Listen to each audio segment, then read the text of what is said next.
Hello everyone, my self मंथन पड़े। आप लोगों का फिर से एक बार स्वागत है मेरे चैनल कैप टीवी पे।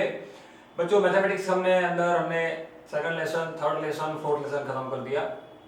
फर्स्ट लेसन की ओर आते हैं। रियल नंबर, जो भी एल्जेब्रिक एक्सप्रेशन थे वो हमने खत्म कर दिए। साथ में एक स्टैटिस्टिक का चैप्टर भी हमारा कंटिन्यू है। एक साथ हम दो चैप्टर कंटिन्यू कर रहे हैं। हमारे पास आज का जो टॉपिक है वो हमारा है chapter number 1, real number. Actual में रियल नंबर जो है वो सीबीएसई की गाइडलाइन के हिसाब से रियल नंबर के अंदर कुछ ऐसे टॉपिक्स है जिसको एलिमिनेट कर दिया गया है। लेकिन गुजरात बोर्ड की हम अगर पॉइंट ऑफ व्यू से देखते हैं तो वहां पे ये जो टॉपिक है वो अभी तक एलिमिनेट नहीं हुए है। तो हम सारी बातों को यहाँ पे डिस्क्राइब करेंगे, सारी बातों को पढ़ेंगे। फिर आपके लिए जिस बोर्ड से आप बिलोंग करते हो और इस बोर्ड के अंदर आपको जो भी टॉपिक पढ़ना है वो आप इसके अंदर से ले सकते हैं। ठीक है, मैं सारी बातें आप लोगों को पढ़ा दूंगा। एक्चुअल में रियल नंबर थोड़ा टफ बच्चों के लिए इसलिए रहता है, बहुत इजी है। लेकिन शुरुआत की जो एक्सरसाइज नंबर 1.1, वहां पे बच्चों को ज्यादा दिक्कत रहती है क्योंकि वो यूक्लिड का डिवीजन लेम्मा वहां पे पढ़ना होता है, यूक्लिड का डिवीजन एल्गोरिथम पढ़ना होता है। क्योंकि एक्चुअल में यूक्लिड ने कुछ प्रॉपर रूल्स दिए थे अपने डिवीजन करने के लिए। जैसे हमारे पास फिलहाल तो कैलकुलेटर है, लेकिन कैलकुलेटर की डिस्कवरी नहीं हुई थी। उसके पहले यूक्लिड ने अपने कुछ प्रॉपर रूल दिए थे और वो रूल के हिसाब से ही डिवीजन हो सकता है, ऐसा उसने बताया था। एक्चुअल में वो बहुत सही जा रहा था। क्लियर, बहुत ही अच्छा उन्होंने यहाँ पे रूल दिया था डिवीजन का। और मैथमेटिक्स के अंदर उनका जो योगदान है वो बहुत ज्यादा है। ठीक है, तो पढ़ते हैं। एक्चुअल में शुरुआत की जो हमारी थियरी है Euclid division lemma, Euclid division algorithm जो है वो क्या है जरा समझिए। बहुत इजी तरीके से आपके दिमाग में उतार दूंगा। पहले लेक्चर के अंदर हम वही एक्सरसाइज 1.1 करने वाले जो बच्चों को हार्ड लगते हैं, क्योंकि 1.2 के बाद जितनी एक्सरसाइज है 1.2 इवन वो भी है, वो बहुत इजी है नॉर्मली कैलकुलेटिव टर्म में, जहाँ पे आपको एलसीएम पढ़ना है या जीसीडी पढ़ना है, क्लियर ना, या एचसीएफ पढ़ना है, हाईएस्ट कॉमन फैक्टर पढ़ना है। बहुत इजी चीज है ये सारी, पर जनरली बच्चों को प्रॉब्लम आती है यहाँ। क्लियर, तो देखिए एक्चुअल में क्या है। तो अगर लगाइए यूक्लिड डिवीजन लेमा और Euclid division algorithm, Euclid division lemma और यूक्लिड डिवीजन एल्गोरिथम। मैं आपको पहले इंफॉर्मेशन देता हूं इसके बारे में एक्चुअल में है क्या। उसने क्या बताया था कि भाई मेरे पास कोई एक ऐसा इंटीजर है, मैं उस इंटीजर को a कहता हूं, और मेरे पास कोई एक ऐसा इंटीजर है जिस इंटीजर को मैं b कहता हूं। एक इंटीजर मेरे पास ऐसा है जिसको मैं a, और एक इंटीजर ऐसा जिसको मेरे पास क्या मैं कहता हूं b। तो जब भी कभी मैं इस a को b से डिवाइड करूंगा, तो ये चीज एक्चुअल में अभी तो आप लोग पढ़ ही चुके हो, आपको अभी तो ये सारी बातें दिमाग में आ ही जाए, क्योंकि आप यही रूल पढ़ते आए हो। क्या कि हम जब डिवीजन करते हैं तो हम ऐसा करते हैं, भाई a है वो अगर b से डिवाइड होता है तो यहाँ पे कुछ क्वेश्चंस आता है। क्या आता है? क्वेश्चंस, कुछ आंसर आता है। क्लियर ना। और यहाँ पे कैलकुलेटिव करते आपके आखिर में यहाँ पे रिमाइंडर या तो 0 बचता है या तो कोई प्रॉपर नंबर बचता है। क्लियर ना। पॉलिनोमियल के अंदर भी आप ये चीज पढ़ गए कि जहाँ पे यहाँ पे क्वेश्चंस के फॉर्म में कुछ हमारे पास प्रॉपर एल्जेब्रिक एक्सप्रेशन होता था, रिमाइंडर में या तो 0 होता था या तो यहाँ पे भी कोई प्रॉपर एक्सप्रेशन होता था। क्लियर। सो इसको लेके यूक्लिड ने क्या कहा, एक प्रॉपर लेमा बनाया, अपना प्रॉपर एल्गोरिथम बनाया। वो किस तरीके से बनाया, कहा कि भाई अगर मेरे पास कोई a और b ऐसा इंटीजर है, जो जैसे a को मैं अगर b से डिवाइड करता हूं तो उसमें a is equal to B Q plus r होगा। एक्चुअल में ये चीज तो आप पढ़ के आए ही और आपको पता ही है कि इन दोनों का मल्टीप्लाई प्लस रिमाइंडर वो ऑलवेज आपको क्या देता है, डिवाइडर देता है। क्लियर बात है, डिविडेंड देता है। क्लियर ना। जो डिवाइड होने वाला है वो डिविडेंड, डिवाइजर और क्वोशिएंट्स का मल्टीप्लिकेशन प्लस रिमाइंडर आपको ऑलवेज क्या देता है, डिविडेंड देता है। ये चीज एक्चुअल में पढ़ के ही आए हो, पर यहाँ पे उसको थोड़े अलग वे से पढ़नी है। हमें यहाँ पे ये चीज करनी है, डिवाइड करना ही है, लेकिन रिमाइंडर और एचसीएफ, सबसे बड़ी बात है HCF in the sense highest common factor, highest common factor. इस बात को नोट डाउन कर दीजिएगा। एचसीएफ मतलब क्या, हाईएस्ट कॉमन फैक्टर। तो यूक्लिड डिवीजन लेमा या एल्गोरिथम की मदद से आप हाईएस्ट कॉमन फैक्टर किस तरीके से ढूंढोगे, बस यहाँ पे हमें उसकी डिस्कशन करनी है। और मेन बात इसकी ये है कि जो इसके अंदर प्रूव करने वाले जो सम्स है, 2-3 सम प्रूव करने वाले दिए, बच्चों को वहां पे जरा दिक्कत रहती है कि show that this integer is something या व्हाटएवर, आपको जैसा क्वेश्चन में प्रूव करने के लिए दिया जाएगा। मैं आपको जिस मेथड से सिखाता हूँ वही मेथड याद रखिएगा, आखिर तक आपको किसी भी प्रकार का सम पूछा जाएगा, आप लोग उसको आराम से कर पाओगे। ठीक है, चालू करते हैं बच्चों। एक्सरसाइज नंबर 1.1 टाइटल लगाइए, इतना याद रखिएगा दिमाग में, बस बहुत हो गया। एक्सरसाइज नंबर 1.1 उसका पहला क्वेश्चन क्वेश्चन नंबर 1, उसके अंदर ऐसा बताया गया है, use Euclid division algorithm, use Euclid division algorithm, use Euclid division algorithm, find the highest common factor, find the highest common factor, HCF ढूंढो। नॉर्मली HCF ढूंढने की मेथड बहुत इजी है, नॉर्मली इसके बाद की एक्सरसाइज में, इसके बाद की एक्सरसाइज में आने ही वाला है।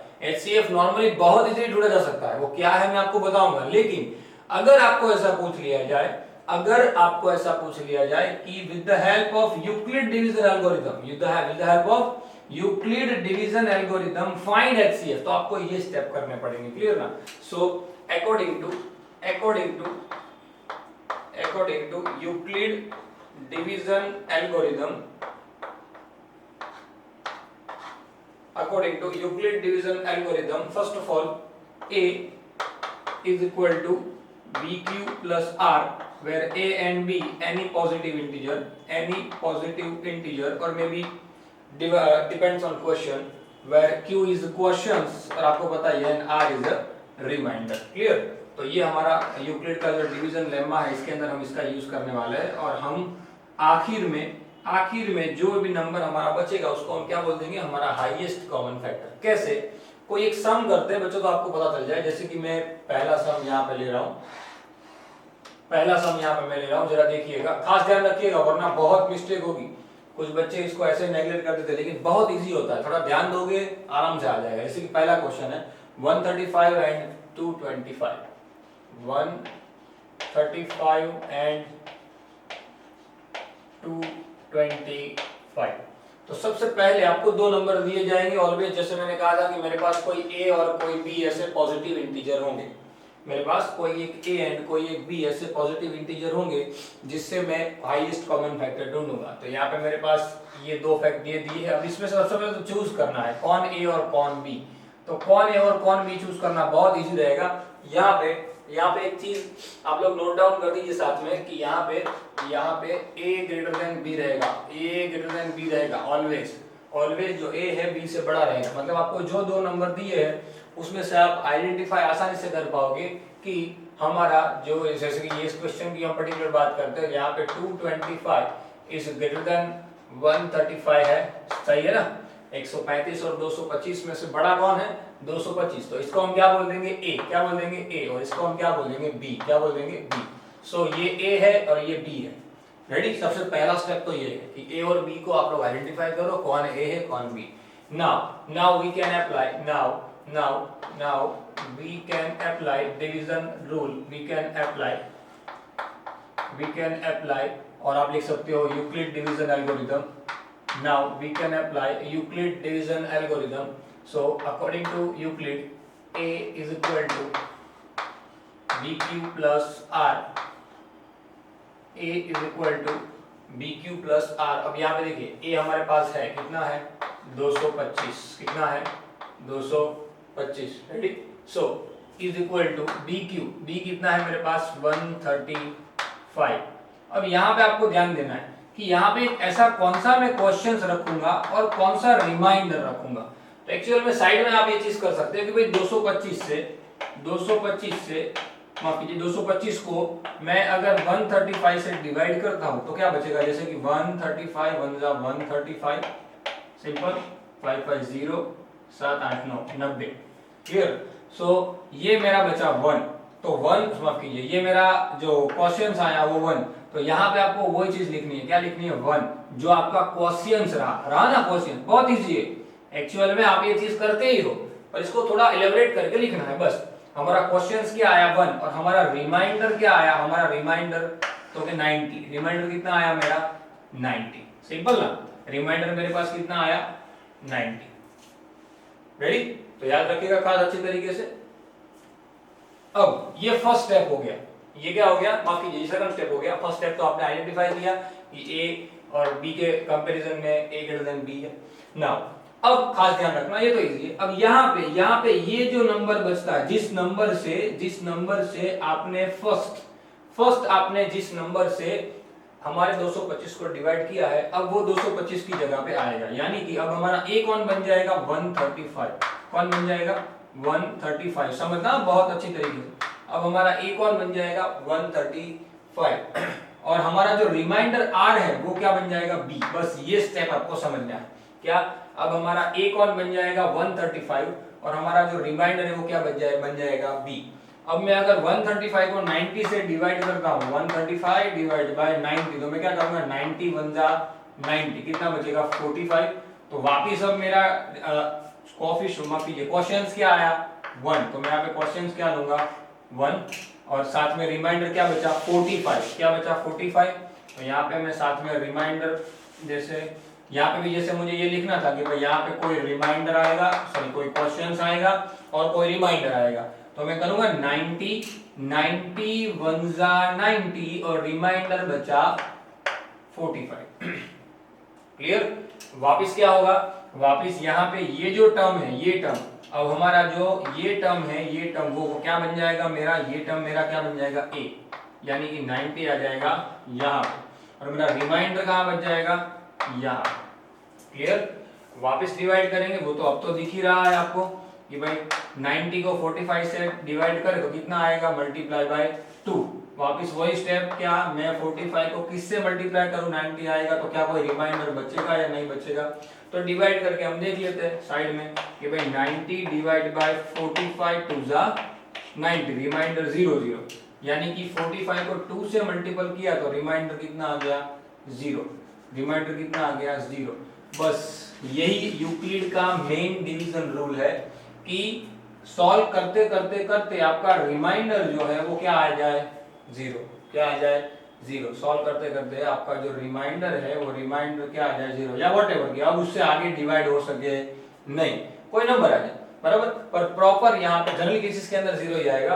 अब जब 0 आ जाता है तो उस वक्त यहाँ पे जो नंबर बचेगा, यहाँ पे जो हमारा एक्चुअल में क्या था हमारा ये हमारा b था, ये कौन था हमारा b, रेडी ना, ये तो हमारा a था, ये कौन था हमारा b, तो उस वक्त ये जो b है वो मेरा कहा जाएगा हाईएस्ट कॉमन फैक्टर। क्या कहा जाएगा हाईएस्ट कॉमन फैक्टर। बस इतना सा है, बच्चों को ये भी हार्ड लगता है, बहुत इजी है। क्या यूक्लिड डिवीजन एल्गोरिथम में कुछ नहीं है, पर स्टेप याद होने चाहिए आपको कि भाई a is equal to B Q plus r की मदद से जिसको यूक्लिड डिवीजन एल्गोरिथम कहते हैं, उसकी मदद से अगर मुझे क्या ढूंढना है, उसकी मदद से मुझे अगर क्वेश्चंस और रिमाइंडर ढूंढना है और उस क्वेश्चंस और रिमाइंडर की मदद से आगे स्टेप करते करते मुझे हाईएस्ट कॉमन फैक्टर ढूंढना है, तो मैं कैसे ढूंढूंगा।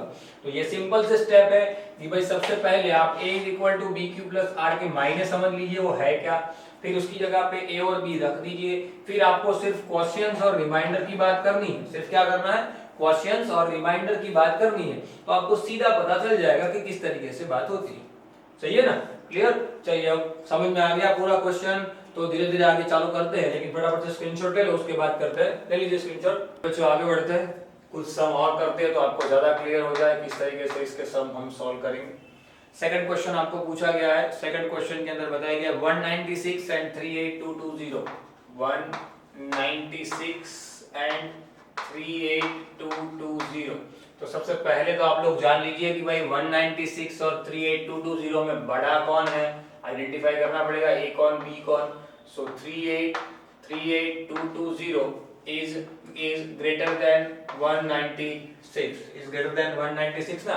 सो ये मेरा क्या बन जाएगा a और ये मेरा क्या बन जाएगा b। सही है, क्लियर ना, ये मेरा क्या बन जाएगा a और ये मेरा क्या बन जाएगा b। रेडी, चलो अब इसको सॉल्व करते हैं। बहुत इजी है, देखो बच्चों हमारे पास सीधा मेथड है according to Euclid's division algorithm, according to Euclid's division algorithm we have a is equal to bq plus r rule, a is equal to bq plus r, ready ना, we have a is equal to bq plus r। सो हम क्या लिख सकते हैं, हमारे पास a है 38220 is equal to b मेरे पास कितना है 196 ब्रैकेट प्लस रिमाइंडर कुछ बचेगा।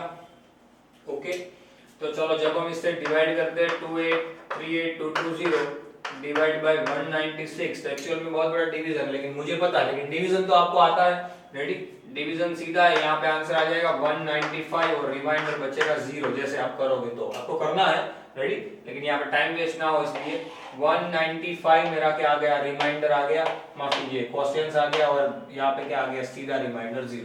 बराबर। तो यहाँ पे देखिए एक ही स्टेप में हो गया, एक ही स्टेप में हो गया। सोचिए उस वक्त, ये तब की बात है जब नॉर्मली कैलकुलेशन में भी प्रॉब्लम होती थी, तब यूक्लिड ने अपना ऐसा डिवीजन दिया था। तो इसकी प्लस, इसकी मदद से आपको पता चल गया होगा, मल्टीप्लाइड, इसकी मदद से आपको पता चल गया होगा कि ये जो है वो क्या रहेगा आपका हाईएस्ट कॉमन फैक्टर, कि भाई ये नंबर का, ये दो नंबर का हाईएस्ट कॉमन फैक्टर कितना रहेगा, 196। ठीक है, चलिए आगे बढ़ते हैं, क्वेश्चन नंबर 3 की ओर जाते हैं।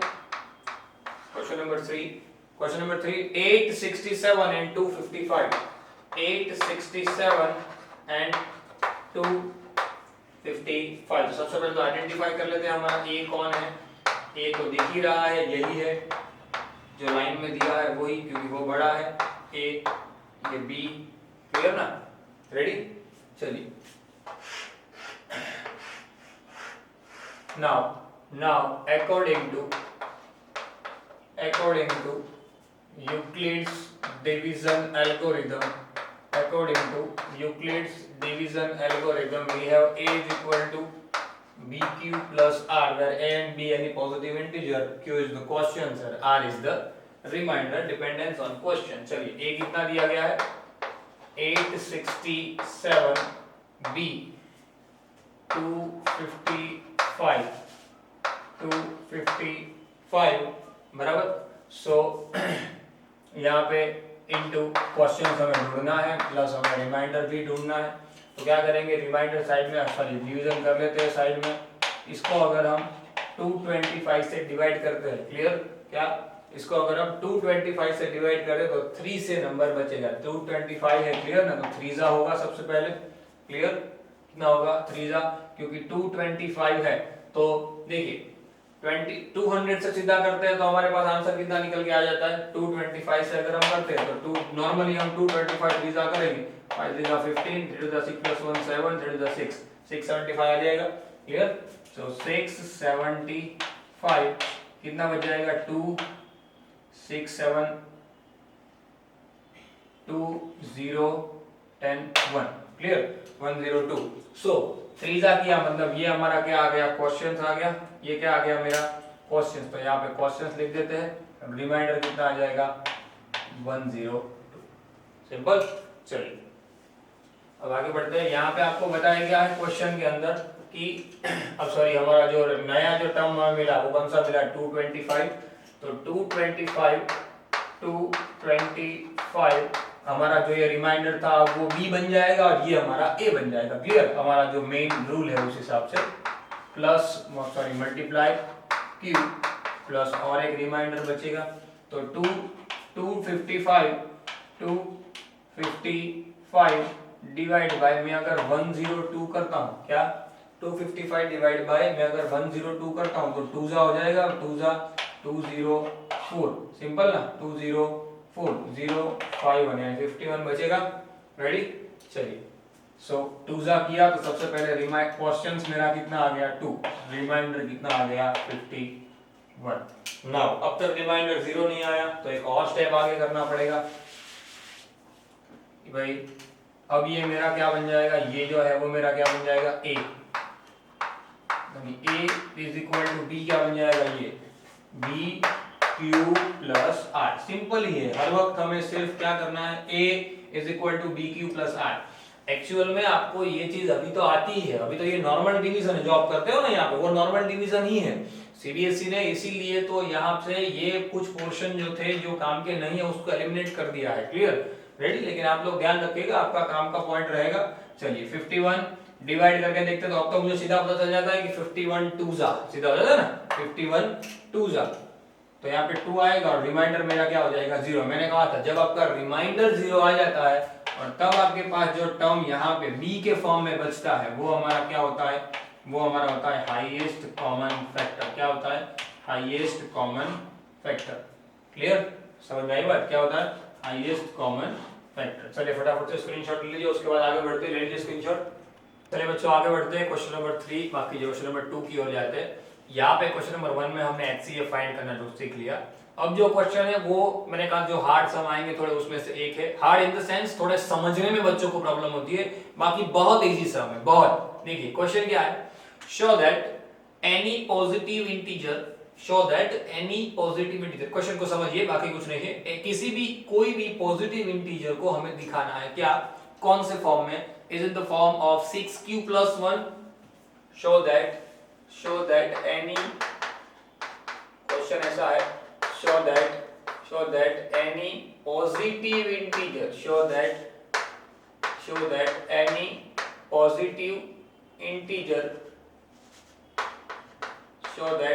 positive integer in the form of 6q plus 1, 6q plus 3 and sorry or 6q plus 5। Clear, समझ में आई बात, रेडी। और show that F any positive odd integer, माफ कीजिए क्वेश्चन में ऑड इंटीजर है, एनी पॉजिटिव इंटीजर के साथ, पॉजिटिव है लेकिन ऑड पॉजिटिव इंटीजर, क्या है ऑड पॉजिटिव इंटीजर। क्लियर, चलिए ओके। हमारे पास तीन चीजें हैं, show that any positive odd integer odd positive integer 6q plus 1, 6q plus 3 और 6q plus 5। अब देखिए समझना है कि हमारे पास कोई भी ऑड पॉजिटिव इंटीजर, हमारे पास माफ कीजिए कोई भी हमें चीज ऐसी दिखानी है कि भाई कोई भी हमारे पास इंटीजर है, वो इंटीजर को हमें ऑड पॉजिटिव इंटीजर के फॉर्म में दिखाना है। कौन से फॉर्म में, ये 3 के फॉर्म में दिखाना है, ये 3। तो यहाँ पे देखिए ये यूक्लिड डिवीजन का जो लेमा है, माफ कीजिए यूक्लिड डिवीजन का जो एल्गोरिथम है, वो एल्गोरिथम क्या कहता है, Euclid division algorithm, according to Euclid division algorithm हम लिखते क्या है, हम लिखते हैं ऐसा, according to Euclid division algorithm A is equal to BQ plus R। समझिएगा बहुत इजी है, A is equal to BQ plus R लिखते हैं। अब ये जितने भी फॉर्म है वो हमें BQ प्लस R के फॉर्म में ही दिख रहा है, देखिए है हमारा BQ R, B तो सब में कॉमन है। अब यहाँ पे आपको एक चीज समझनी है कि हमारा जो रिमाइंडर है वो कहां से शुरू होकर कहां तक चल रहा है। चलो शुरू कहां से हो रहा है, 1 से शुरू हो रहा है और चल कहां तक रहा है, 5 तक रहा है। मतलब कि यहाँ पे आपको एक चीज समझनी है कि यहाँ पे जो R की वैल्यू है वो 1 2 3 4 5 या तो 6, माफ कीजिए 5 तक हो सकती है। क्लियर ना। पर यहाँ पे एक चीज वो भी आपको देखनी है कि 1 से 5 तक आपके रिमाइंडर रहते हैं, तो आपका यूक्लिड का डिवीजन एल्गोरिथम तो कहां क्या कहता था, आपका रिमाइंडर 0 भी बचना चाहिए। तो यहाँ पे आपको इंक्लूड करना पड़ेगा 0 को, यानी कि आपके रिमाइंडर यहाँ पे कब तक कहां तक पॉसिबल है, रिमाइंडर 0 से लेके 5 तक। क्लियर ना। तो हम लिख सकते हैं R जो है वो मेरा कहां से कहां रह सकता है, R जो है वो मेरा कहां से कहां रह सकता है, R वो रह सकता है 0 से लेके कहां तक 5 तक, जहां पे 0 भी मेरा रिमाइंडर पॉसिबल है। क्लियर ना, 0 भी मेरा रिमाइंडर पॉसिबल है, जहां पे R की वैल्यू R लेस और इक्वल 0 लेस और इक्वल 5 रहती है। क्लियर ना, क्या R 0 लेस और इक्वल R लेस और इक्वल 5 रहती है। क्लियर। तो हमारे पास देखिए अब दो चीजें होती है, मैं अगर यहाँ पे लेस और इक्वल करता हूं तो मुझे यहाँ पे क्या करना पड़ेगा, 5 लिखना पड़ेगा, रेडी ना। लेकिन मुझे यहाँ पे 6 लिखना पड़ेगा, लेकिन यहाँ पे मैं ऐसे कर देता हूं तो ये 5 लिख सकते हैं।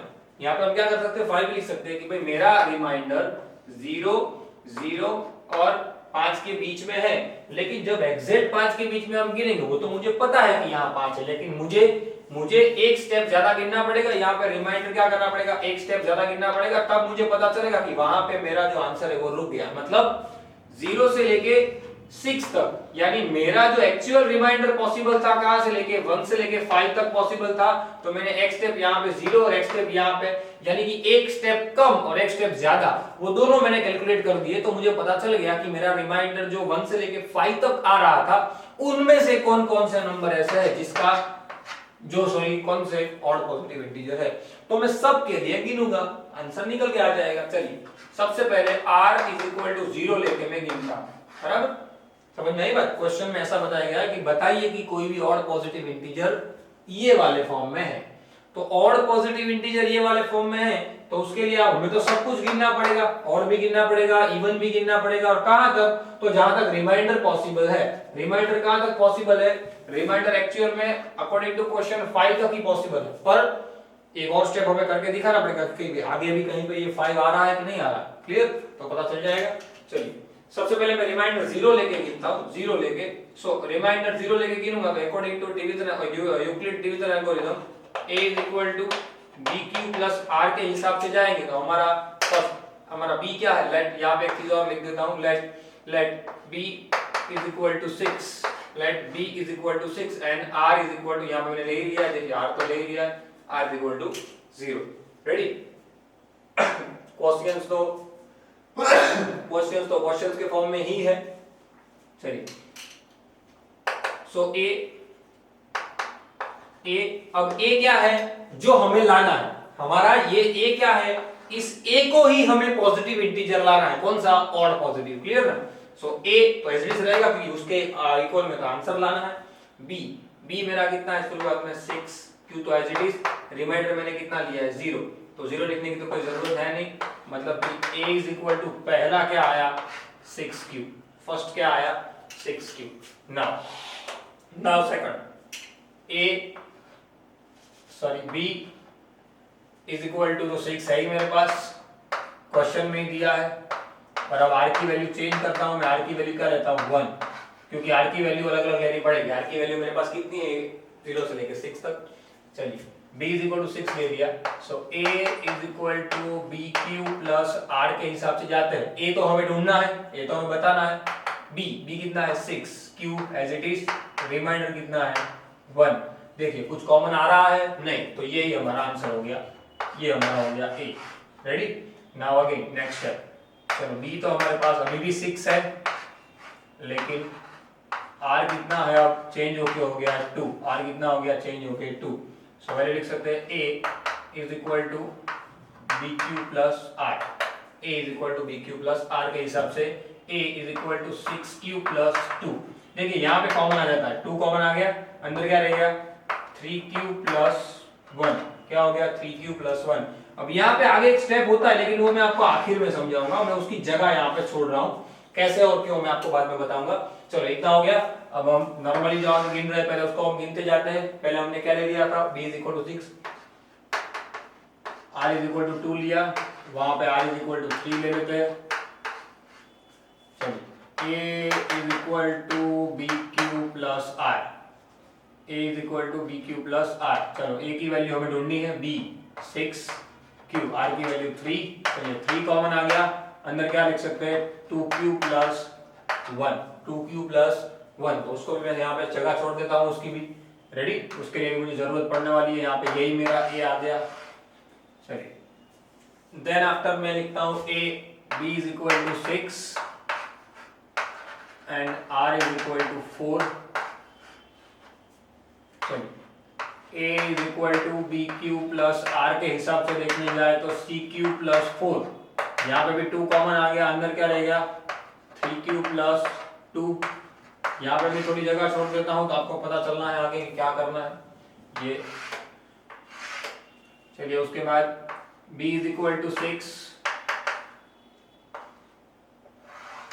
b is equal to 6 and r is equal to 5। चलो वैल्यू रख देते हैं।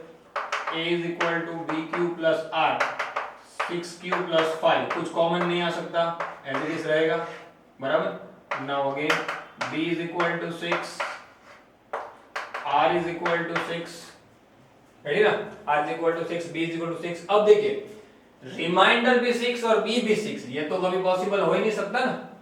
रिमाइंडर भी 6 और b भी 6, वो तो पॉसिबल हो ही नहीं सकता, क्योंकि जो चीज आप डिविडेंड करके लेके आए हो ये तो कभी पॉसिबल होगा ही नहीं ना। क्योंकि देखिए अब रख के भी देखिए a is equal to 6q plus 6, तो क्या हो जाएगा? 6 कॉमन निकल के q प्लस 1 हो जाएगा, उसका तो कोई मतलब बनेगा ही नहीं। क्लियर? तो ये चीज हमें अगर करनी हो तो ठीक है, नहीं करनी हो तो यहीं पे आपको बोल देना है कि भाई नो। क्लियर? सिर्फ हमें यहाँ तक स्टेप करने हैं। अब देखिए, अब समझिए मैंने जगह क्यों छोड़ी थी। हमने नॉर्मली सम को तो गिन लिया। अब यहाँ पे मेरे पास पहला आंसर आया क्या आया, फर्स्ट आंसर मेरा आया a is equal to 6 cube, मेरा सेकंड आंसर आया 6 क्यूब प्लस 1, मेरा थर्ड आंसर आया उसमें देखिए इस पार्ट को मैं एज्यूम कर लेता हूं कोई भी एक टर्म, जैसे मैं कह देता हूं m, तो मैं उसको कह रहा हूं a is equal to 2m लिख सकता हूं, इसके इक्वल मैंने m लिखा है, तो ये मेरा थर्ड आंसर आया, ये मेरा थर्ड आंसर आया, ये मेरा फोर्थ आंसर आया, इसके इक्वल भी मैं कोई भी एक नंबर ले लेता हूं, जैसे मैंने बोल दिया n कोई भी, तो मैं लिखूंगा ऐसे a is equal to 3n, ये मेरा फोर्थ, माफ कीजिए हाँ फोर्थ आंसर, या फिर मैं कोई कह सकता हूं, फॉर एग्जांपल को मैं कह दिया उसको p कह दिया कोई भी, क्लियर, तो यहां पे मैं क्या लिख सकता हूं a is equal to 2p, क्या कह सकता हूं 2p, ये मेरा फिफ्थ आंसर, और यहाँ पे तो कुछ कॉमन आ ही नहीं रहा है, मतलब उसको तो लिखने की जरूरत ही नहीं है, क्लियर, जहाँ पे कुछ कॉमन आ सकता है वो लिखना है, बाकी कॉमन अब देखिए आपको लाना था 6 क्यूब प्लस 1, आपको लाना था 6 क्यूब प्लस 3, आपको लाना था 6 क्यूब प्लस 5, ये वाले फॉर्म में, तो यही वाला फॉर्म हमारे पास है, देखिए एक्चुअल में 6 क्यूब प्लस 3 ये रहा, फर्स्ट पहले तो 6 क्यूब प्लस 1 ये रहा, फर्स्ट आंसर आ गया 6 क्यूब प्लस 1, यानी यहाँ पे आपको बोलना है कि भाई पहले 6 में से मैंने 6 तक चेक किया, वहां में ये एक आंसर ऐसा है जो क्या आया 6 क्यूब प्लस 1 वाले फॉर्म में आया, फिर 6 क्यूब प्लस 3 क्या रहा, ये रहा, यानी 3n, क्या रहा 3n, हमें ऑड पॉजिटिव इंटीजर दिखाना था ना, तो देखिए ऑड पॉजिटिव इंटीजर में 6 क्यूब प्लस 1 वो तो खुद एक ऑड पॉजिटिव इंटीजर हो गया, 6 क्यूब प्लस 1 है, इसलिए यहाँ पे 6 क्यूब प्लस 3 में कॉमन हो सकता है, तो 3 एक ऐसा नंबर बन गया जो ऑड पॉजिटिव है ना, ऑड पॉजिटिव इंटीजर है ना,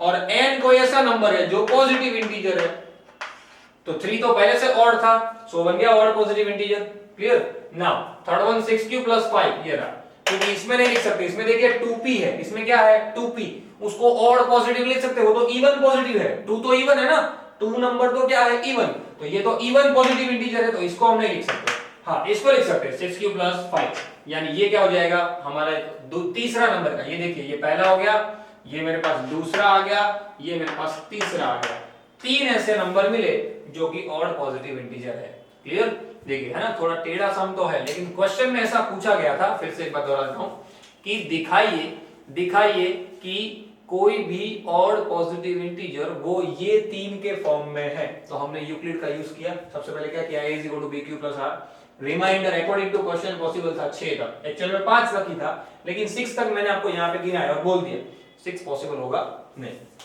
क्लियर ना, अगर हम गिनते तो भी क्या लिखते हैं, यहाँ पे क्या लिखते हैं 6 कॉमन निकल के आ गया, 6 कॉमन q + 1, तो 6 कॉमन मतलब 6 तो क्या नंबर, कौन सा नंबर है, ऑड है ना, माफ कीजिए इवन है ना, तो वो तो वैसे भी नहीं आने वाला था, a = 6 ब्रैकेट q + 1, तो 6 q + 1 को मैं कोई नंबर देता हूं q, सॉरी नंबर z, तो आंसर क्या निकलता 6z, लेकिन 6 तो क्या है इवन नंबर है, तो ये भी पॉसिबल तो होता ही नहीं, यानी कि शुरुआत के 6 तक हमने गिने, वो 6 के अंदर हमें 3 की प्राप्ति हो गई, हमें 3 मिल गए, हमें वहां तक ही ढूंढना है, ये क्वेश्चन जो है वो वैसे ही है जहां तक आपके आंसर आपको पूछे गए हो, क्योंकि ये तो इनफाइनाइट टाइम तक हो सकते हैं, r की वैल्यू चलती जाएगी, पर मैंने आपको r की वैल्यू इसीलिए क्या लिखवाई 0 6 अलग अलग r की वैल्यू मैंने क्यों लिखवाई कि भाई 0 से लेके 6 तक मैंने क्यों दी, मुझे पता था कि भाई 1 से 5 तक ही पॉसिबल है, रिमाइंडर देके बताया गया है 1 3 और 5, पर मैं ऐसा यहां पे ऐसा पूछा गया है कि ऑड पॉजिटिव इंटीजर ये 3 के फॉर्म में दिखा, मतलब कि मैं उसके आगे का एक नंबर और उसके पीछे का एक नंबर भी दिखा दूं तो पता चल जाएगी इसके आगे का एक नंबर नहीं आ रहा, मतलब उसके आगे भी नहीं होगा, और इसके पीछे का एक नंबर नहीं आ रहा, मतलब उसके पीछे भी कोई नहीं होगा, जो भी है वो 1 से 5 के बीच में ही होगा, यानी मैंने हर एक के लिए 0 रिमाइंडर 0 बचा, 1 बचा, 2 3 4 5 6, हर एक के लिए मैंने क्या लिखा, मेरा a = bq + r वाला फॉर्म लिखा, वो 6 में से 3 मुझे ऐसे मिल गए, क्लियर, उसके बाद भी मुझे नहीं मिल रहा है, उसके पहले भी मुझे नहीं मिल रहा है, मतलब कि मुझे यहाँ पे आखिर में लिख के बोल देना है, इक्वेशन दे देता हूं, जैसे कि इक्वेशन 2 4 एंड ये 6 है ना, इक्वेशन 2 4 और 6, ये तीनों 2 4 और 6 तीनों 3 ऐसे नंबर है जो ऑड पॉजिटिव इंटीजर है, ठीक है। अच्छी तरीके से वीडियो को दूसरी बार देखिएगा, इस वीडियो को खास मिस्टेक ना हो, इस वीडियो को दूसरी बार देखिएगा, ट्राई कीजिएगा कि आप आसानी से इसको कर पाओ, ठीक है। चलिए फटाफट स्क्रीनशॉट ले लो और प्रैक्टिस करना है इसकी मैक्सिमम। तो आगे बढ़ते हैं, question number 3, an army contingent of the 616 member is to be march behind an army band of a 32 member in a parade. Two groups are to march in the same number of the column. What is the maximum number of column in which they can march? देखिए army contingent है और वो लोग marching कर, आपने देखा है मार्च करते हुए लाइन में जाना होता है, सारे सोल्जर लाइन में रहते हैं, क्लियर ना। यहाँ पे आपको क्वेश्चन में ये बताया गया है कि भाई टोटल मेंबर जो है वो 616 मेंबर है, क्लियर। और उनके पास जो आर्मी मैन का जो बैंड है वो कितने, बैंड वाले मेंबर कितने हैं, 32 मेंबर है, क्लियर। आपको ढूंढना है कि मैक्सिमम नंबर ऑफ कॉलम कितनी बनेगी, मैक्सिमम नंबर ऑफ कॉलम कितनी बनेगी, 616 मेंबर है, समझना 616 मेंबर है, 32 बैंड वाले हैं और उसमें परेड के अंदर है और उसमें कितनी ऐसी कॉलम बनेगी, 32 वाली कितनी कॉलम बनेगी। तो सीधा है हम उसको डिवाइड करके देख सकते हैं ना, लेकिन यहाँ पे पूछा गया है मैक्सिमम नंबर ऑफ कॉलम कितनी बनेगी।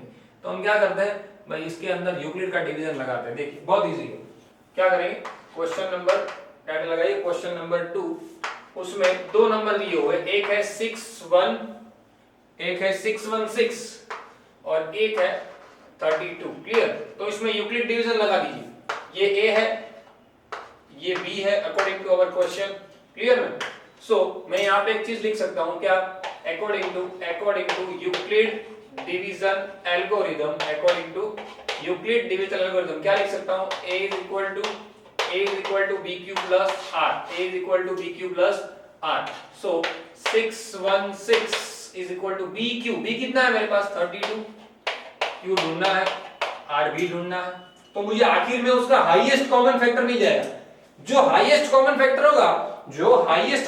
होगा वही तो क्या होगा, हाईएस्ट कॉलम, मैक्सिमम कॉलम कितनी बनेगी वो। ऐसा ही एक एग्जांपल है बच्चों, वो आप खुद ट्राई कीजिएगा, आपकी एनसीईआरटी का एग्जांपल है एक ऐसा जिसके अंदर कुछ मिठाई रखी हुई है, कुछ ऐसा है जिसको हमने अरेंज करना है, ट्राई कीजिएगा, नहीं आए तो मैं सिखाऊंगा। 616 32 से अगर हम डिवाइड करते हैं, 616 डिवाइड बाय 32 बन जा 32, क्लियर ना, 32 बन जा 32, कितना बच जाएगा,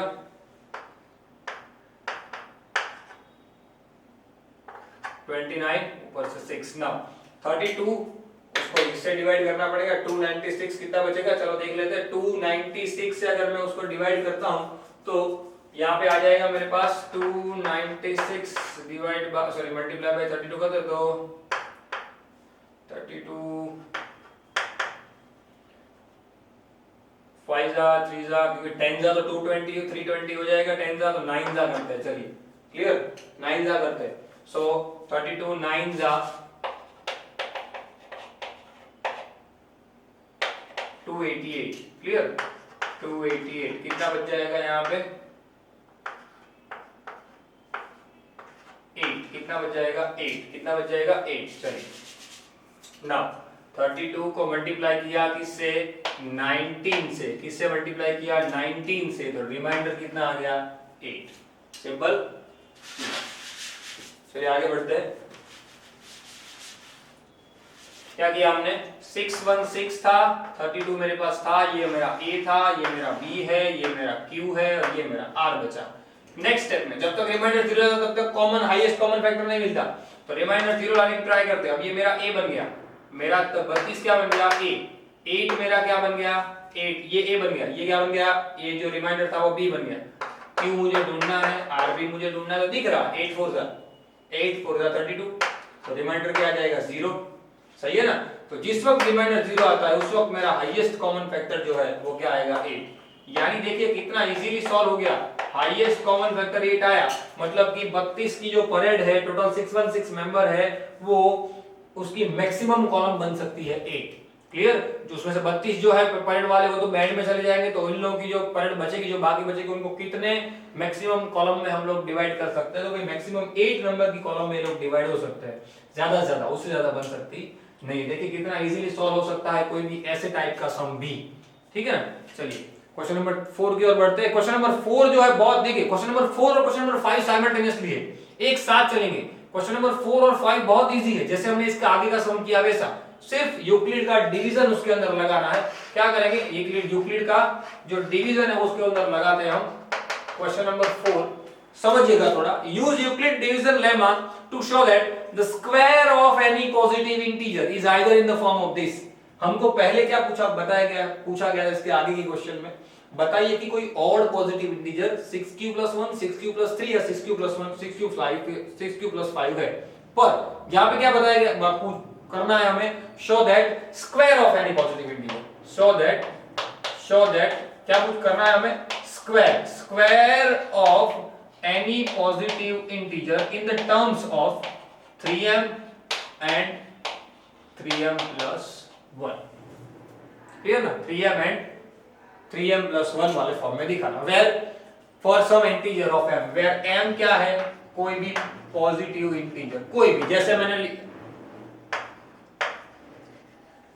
लिया था एक, मैंने अगले सम के अंदर लिया था ना, किसी एज्यूम किया था जो हमने, कोई एक कोई p एज्यूम किया था, कोई z एज्यूम किया था, कोई q, कोई m, कोई n, बस वैसे यहां पे बताया गया कि m क्या है, कोई हमारा पॉजिटिव इंटीजर है।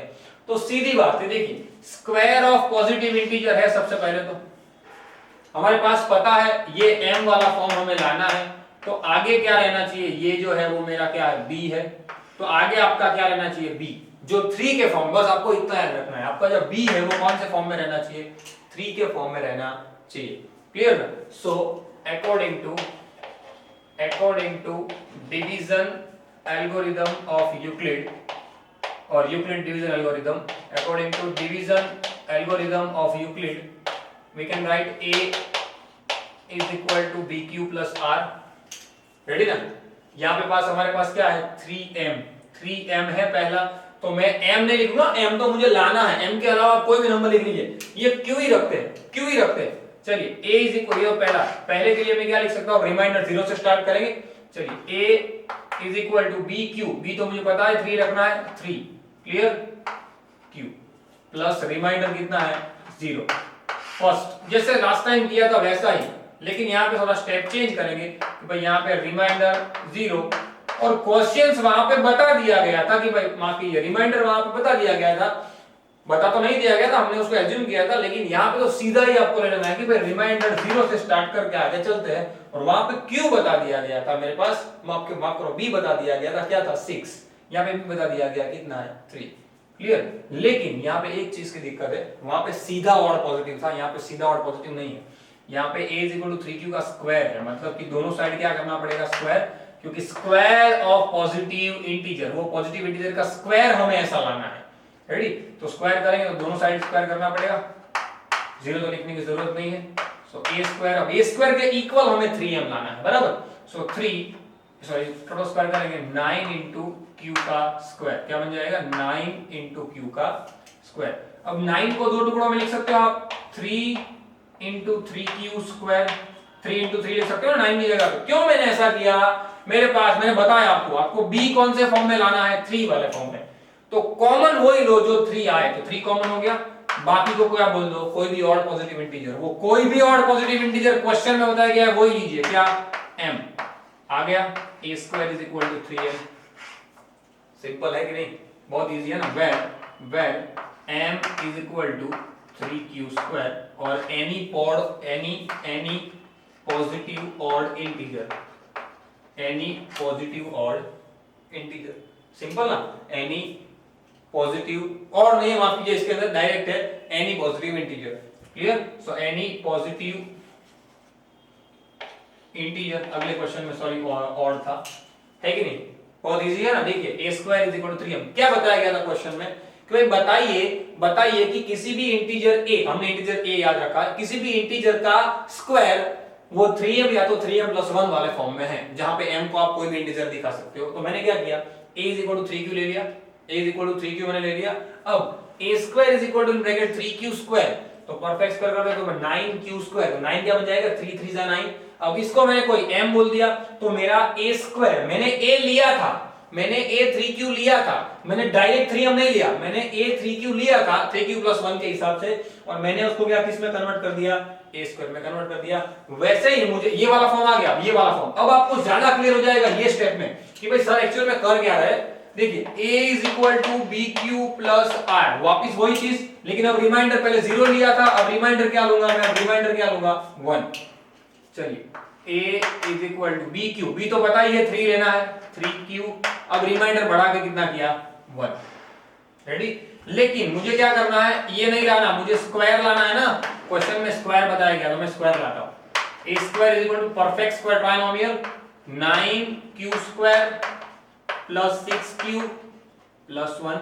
अब मैंने आपको बताया कि भाई ए स्क्वायर के इक्वल में आगे कौन होना चाहिए 3, तो ये दो स्टेप में से मैं क्या कॉमन ले सकता हूं 3 ले सकता हूं, तो अंदर क्या बचेगा 3q square plus 2q plus 1। मैंने ऐसे टुकड़े क्यों किए, क्योंकि इसको मैं बोलने वाला हूं, कोई भी एज्यूम करने वाला हूं कि भाई ये क्या है, कोई भी, वो तो क्वेश्चन में बताया गया है, m ले लो, कोई भी ऑड पॉजिटिव, माफ कीजिए कोई भी पॉजिटिव इंटीजर, तो इसको मैं क्या बोल देता हूं m, जो ये बॉक्स बना है उसको मैं m बोल देता हूं, तो 3m प्लस 1 आ गया, यही स्टेप आ गया 3m प्लस 1, वो होगा ही, वो अपने आप पीछे ये जो 1 है वो तो अपने आप सेट हो ही जाएगा, उसमें हमें कोई करना जरूरत नहीं।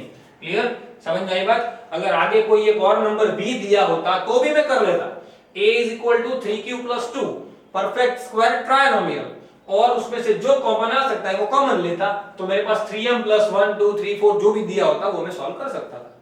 सही बात है ना। क्या सिर्फ आपको इस हर एक सम में, इस बच्चे को ये 1.1 नहीं आती, उसका रीजन क्या है, रिमाइंडर लेना नहीं आता। एक ही दिमाग में बात रखिए, रिमाइंडर चालू करिए 0 से, आप वहां तक रिमाइंडर लीजिए जहां तक आपके सम के अंदर अवेलेबिलिटी है।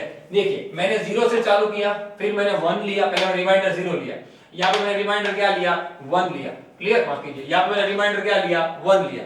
अब 1 लिया तो मुझे मेरा आंसर आ गया, मैंने 0 लिया था तो मेरा 3m आ गया था, मैंने 1 लिया था तो मेरा 1 आ गया। अब मैं 2 लेके, अगर ये तो 2 लेके गिनना है नहीं, क्योंकि हमें सिर्फ इतना ही बताया कि बताइए कि भाई ये वाले फॉर्म में है, लेकिन आप पे छोड़ रहा हूं, आप 2 लेके गिनिएगा, आप रिमाइंडर 2 लेके गिनिएगा, इससे अलग आएगा, ये 3m प्लस 1 और 3m से अलग आएगा, तब बोल देना है ये नहीं है, ये दोनों ही है, जैसे वो 6 में से पहले 5 थे वैसे। ठीक है, एक और सम इसके बाद का जो है वो करते हैं, बहुत इजी है, फटाफट स्क्रीनशॉट ले लीजिए, आपको पूरा समझ में आ जाएगा। चलिए बच्चों आगे बढ़ते हैं, क्वेश्चन नंबर टाइटल लगाइए क्वेश्चन नंबर 5। इससे आपको, ये क्वेश्चन से आपको पूरा समझ में आ जाएगा कि ये वर्ड प्रॉब्लम सॉल्व किस तरीके से हो रहा है। Euclid division lemma to show that the cube of any positive integer, अगले क्वेश्चन में स्क्वायर था, अब आपको क्या बताना है, cube of any positive integer in the form of 9m plus 1 and 9m plus 8। देखो 3 दिए गए, 9m plus 1 9m plus 8।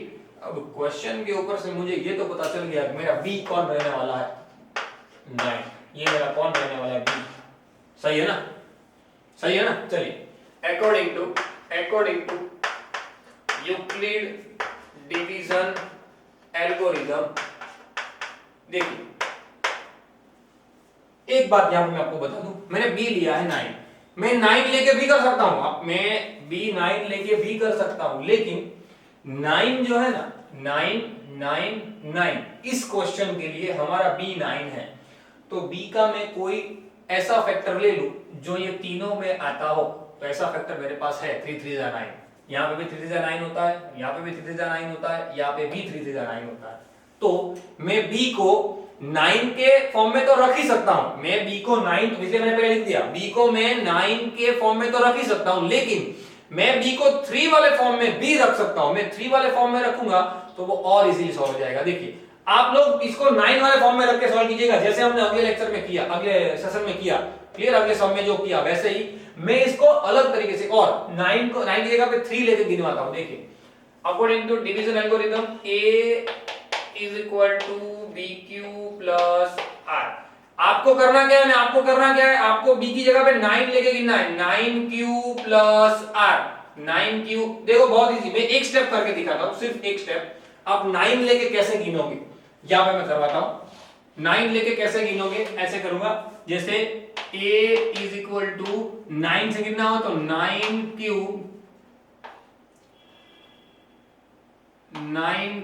Plus r की जगह शुरुआत करूंगा मैं 0 से, आपको पता है मेरा रिमाइंडर, ऑलवेज रिमाइंडर 0 से स्टार्ट करो और आगे 1 2 3 4 बढ़ते जाओ, जहां आंसर रुक जाए, जहां तक आपको लाना है वहां तक लाके खत्म कर दो। लेकिन मुझे क्या लाना है, क्यूब लाना है, क्या लाना है, मुझे क्यूब लाना है, तो मैं क्या करूंगा, a क्यूब, 9 का क्यूब, तो 9 इंटू 9 इंटू 9 ऐसा लिख सकता हूं ना मैं, 9 into 9 into 9 into 9 into cube का क्यूब तो है, मैंने ऐसा क्यों लिखा आपको पता है, क्योंकि 9 9 का क्या होगा 81 क्यूब क्यूब इंटू 9 मुझे अकेला रखना है क्योंकि मुझे वो फॉर्म लाना है m, तो इसको मैं क्या बोल दूंगा m, यानी मेरा सीधा a क्यूब क्या आ जाएगा, सीधा a क्यूब मेरा क्या आ जाएगा 9m, क्या आ जाएगा 9m। वैसे ही मैं जैसे यहाँ पे 2 लूंगा 9 क्यूब प्लस 1 और फैक्स का ट्रायंगल बनेगा, कुछ कॉमन आ जाएगा 9 कॉमन आएगा, आगे रह जाएगा। पर ये इससे मैं अगर करूंगा, देखिए ये क्वेश्चन में भी 999 यानी कि बहुत बड़ा क्यूब बना, छोटा क्यूब बनाना हो तो इसका फैक्टर भी आप लिख सकते हो, बस मैं आपको वो सिखा रहा हूं। आप लोग ट्राई कीजिएगा, आप लोग 9 से इस सम को पूरा कीजिएगा, मैं 3 से आपको सिखा रहा हूं, तो दो मेथड एक साथ सीख जाएंगे आप लोग। a is equal to B Q plus r, मैं b को लेता हूं 3, क्या लेता हूं 3, a is equal to 3q plus 0। Ready, पहले शुरुआत मैंने कहां से किया 3q प्लस 0। चलो लेकिन मुझे क्या लाना है क्यूब, तो मैं दोनों साइड क्या कर दूंगा क्यूब कर दूंगा, 0 का क्यूब तो 0 ही रहता है। a cube is equal to 3 3 9 3 27 cube, 27 क्या है 9 3 इसको मैं क्या बोल देता हूं m, आ गया पहला सीधा, देखिए 9m। इस दोनों की कंपैरिजन ही कर लीजिए ना, इस दोनों में देखिए 999 क्यूब क्यूब था, कुछ बच्चे इसको कैलकुलेट करेंगे 999, लेकिन यहाँ पे तो सीधा फैक्टर निकल रहा है 9 3 9 को अलग कर दिया, 3 क्यू स्क्वायर m हो गया।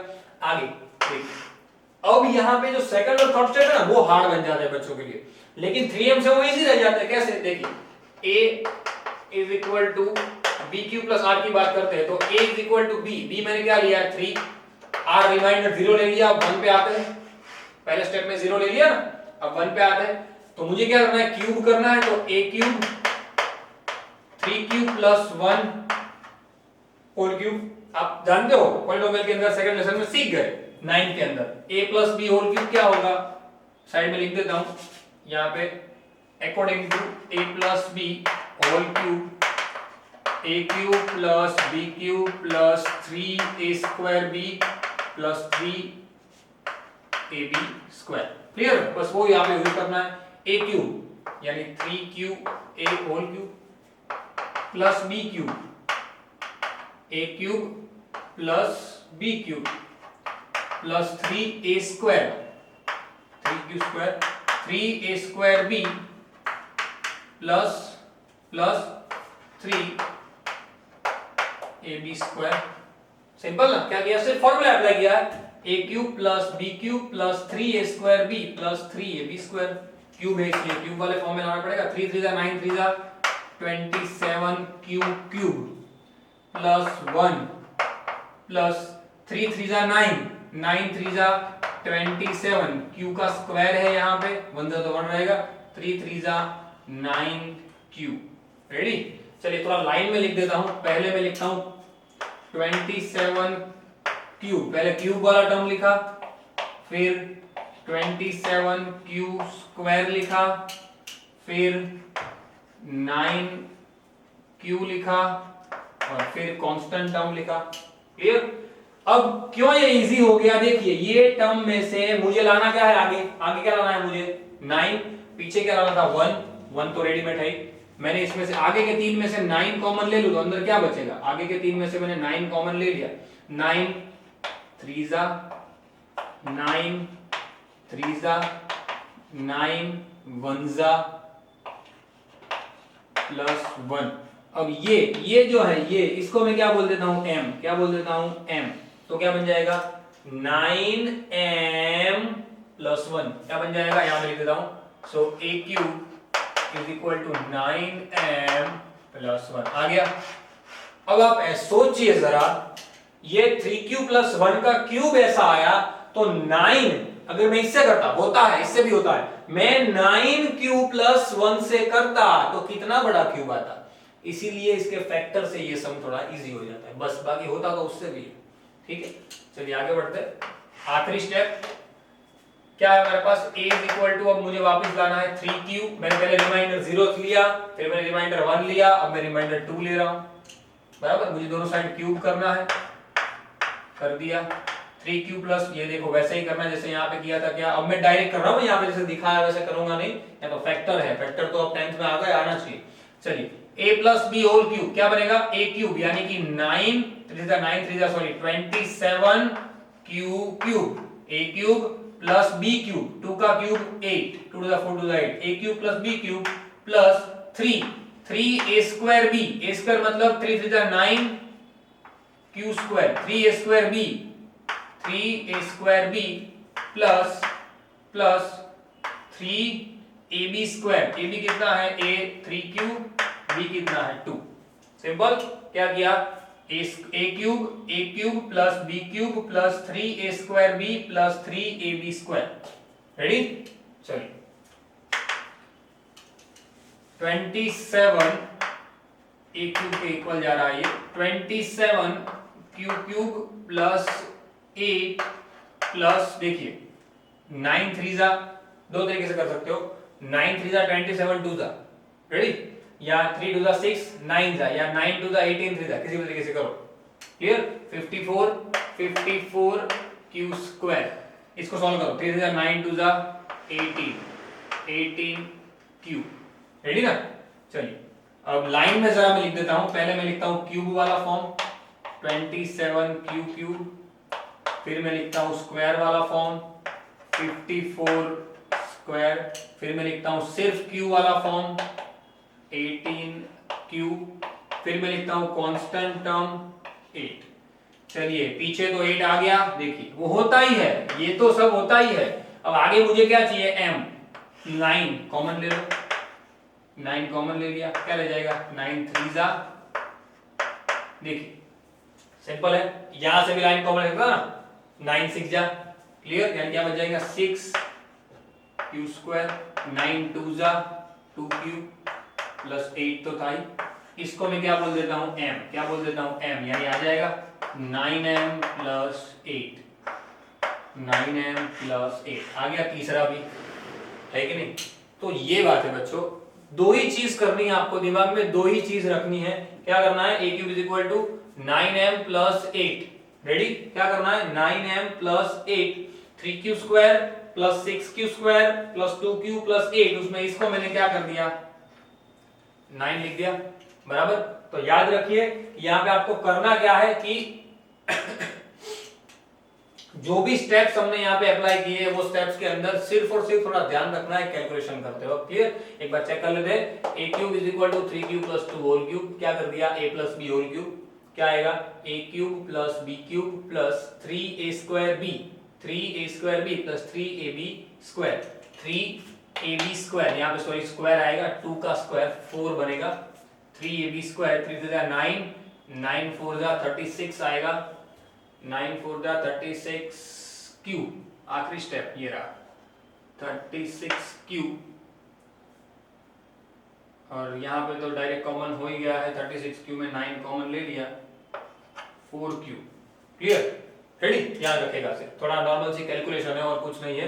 कैलकुलेशन करते वक्त ध्यान रखना है आपको कि जो क्यूब कर रहे हो उसका आंसर हर वक्त वो आंसर सेट ही होगा। यहाँ पे जो आंसर, जैसे मुझे 8 लाना था, यहाँ पीछे 1 लाना था, यहाँ कुछ नहीं लाना था, तो वो सारा सेटिंग होता ही है उसके अंदर, लेकिन आपको उसको अप्लाई करना आना चाहिए। रेडी, बच्चे ये एक्सरसाइज से डरते हैं, सोचिए आप एक बार वीडियो देखिए, 2 बार देखिए, आसानी से दिमाग में बैठ जाएगा कि करना क्या है। दिमाग में वही रखो, यूक्लिड का जब भी डिवीजन एल्गोरिथम यूज करो तब रिमाइंडर स्टार्ट करो 0 से और a is equal to B Q plus r लगाते जाओ, जहां पे b आपको क्वेश्चन में दिया होगा। ठीक है, रेडी, अच्छे तरीके से प्रैक्टिस करना, सारे सम की प्रॉपर प्रैक्टिस करना। मिलते हैं अगले लेक्चर के अंदर, till then thanks a lot.